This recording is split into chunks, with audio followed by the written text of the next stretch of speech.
Sanibonani, welcome back to enye video. Ngiyabonga kakhulu ukuthi ungene. Thank you very much for uthando ne-support. Please kindly subscribe mangaba ka-subscribe. Do like the video, share video, ubuke nama-ads ke. Ngiyabonga kakhulu kanti ke ring that bell as well so that ke njalo nje mangilahlela video and then you get notified.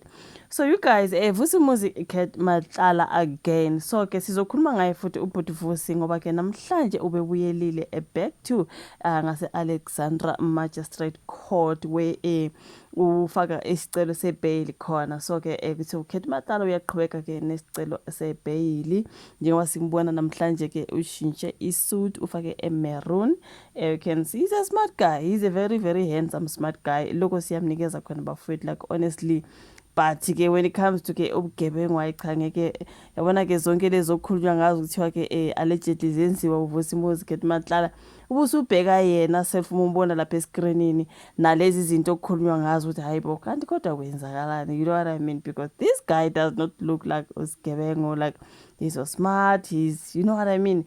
So ngiyazibuza ukuthi kanti manje kusuka konakelephi ukuthi uze wenze izinto ezishaqisayo kanje, ube leso sikhathi kodwa ubuke kanje uyindoda ezilungele, yazi uthuli, ubukeke innocent, yonke into bafethu. So angazi bafethu. So namhlanje ke he was back at the Alexandra Magistrate Court njengoba ke seleke efaka isicelo ke sebhekile ukuthi usomabhizinisi ke ongundaba mlonyeni uVusimuzi Cat Matlala ubuyele enkantolo yemantshi yase Alexandra ukuze aqhubeke nesicelo sakhe sebail guys. So lezwe sizobuya siye ka Daily Sun naka Sunday World siyozukubebethini kuthiwa lo somabhizinisi oneminyaka u49 ubudala ubhekene namacala ukuzama ukubulala, ukwakha itulo lokubulala kanye nokushushumbisa imali.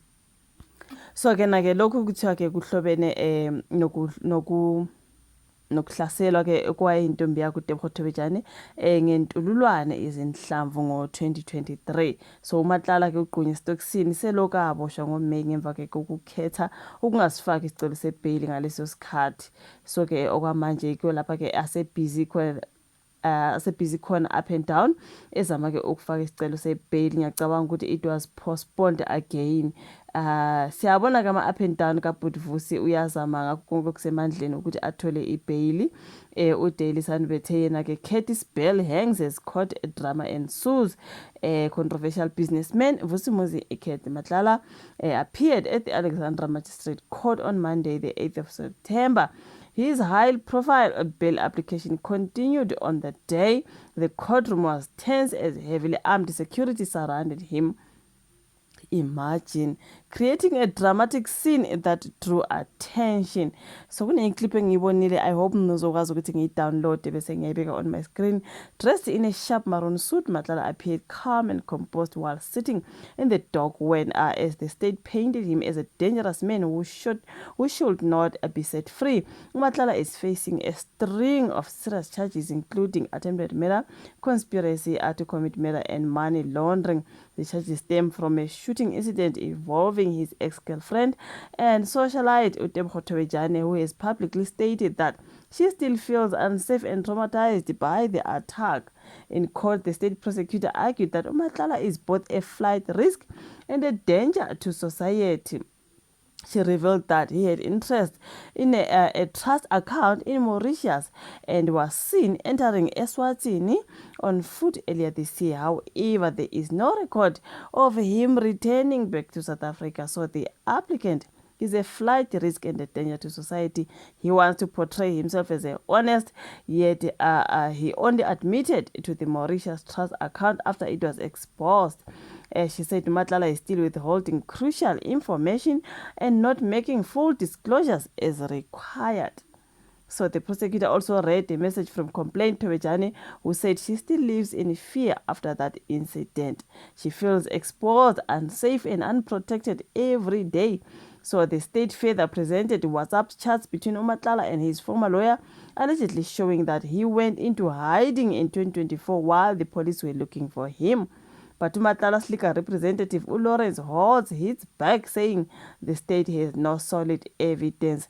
So iko konke kwenzeke enkantolo namhlanje njengoba ke ubhuti Vusimuzi Matlala was back there for a bail hearing, something like that, you guys. So yeah, man, kuningi ngovusi bafethu njengoba siyenzile ivideo uTebogo Tobejane usekukhulumile ukuthi ke kungani ke uTebogo Tobejane noTsakani Matlala kungathi bazama ukumbulala nje. So le case I think iyapostpone ke to the 16th of September ke when judgment on Matlala's bail application will be delivered kuze kungeyi-16 zika September.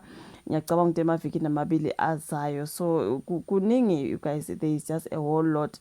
Uthi uTebogo ke kwakuyi-boyfriend yakhe wase introduce uTsakani kuyo.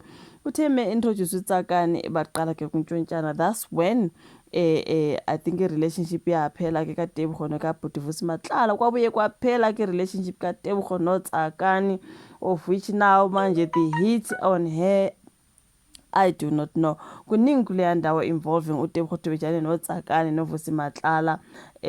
Since the name Babita Deokaran also comes in, uTebogo ngathi ke uveza okuningi ukuthi hayibo wayeke wafika endlini busy pace around ethi yena ke hey ngithumele inkabi lapha ukuthi aziyothini emuntwini manje ke izimisile. So ube ngahlalisekanga ubhudiza singazi ukuthi ekuphumeni kwakhe yesehambe ethi ngizocima ifoni, I don't want anyone to trace me. Wayesesiyaphi, wayesesiya mhlambe kuyozenzela umsebenzi noma kwenzakalani. Washona phela umama uBabita Deokaran. So kuningi kuleya ndawo bafethu. Angeke sesiyolinda ke i-16 that is the 16th years ezika September when he will be back to hear the judgment on his bail application. There is just a whole lot. So siyambona ubhuti on that maroon suit. He looks so cute, so handsome. So angazi ukuthi manje ubugebengu uhlanganaphi nomuntu onje. Yes, sometimes you guys, you know what, this gebengu in a suit, like seriously, angazi isho vala ka comment section, o like i video, subscribe, share. Sesiyabonana kwezayo. Bye.